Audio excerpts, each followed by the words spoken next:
நாம் இப்போ பார்க்குறது தென்காசி ஃபைவ் ஃபால்ஸ் பக்கத்தில் அமைஞ்சிருக்கிற கவர்மெண்ட் நடத்துகிற ஈகோ பார்க். ஃபைவ் ஃபால்ஸ்லேருந்து வரக்கூடிய தண்ணீர் இங்கே சின்ன சின்ன ஓடைகளாகவும் சின்ன சின்ன ஆறுகளாகவும் எப்போதும் ஓடிக்கிட்டே இருக்கும். அதோடைய சத்தம் கேட்டுக்கிட்டே இருக்கும்.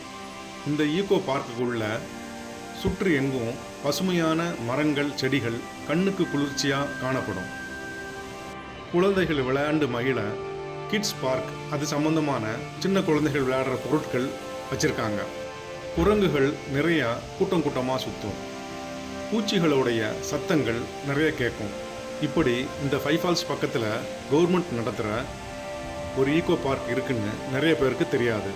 சுற்றுலாவுக்காக தென்காசி குற்றாலம் ஃபைவ் ஃபால்ஸ் வந்தீங்கன்னா மறக்காமல் இந்த அரசாங்க ஈகோ பார்க்கையும் ஒரு ரவுண்ட் அடிச்சுட்டு போங்க.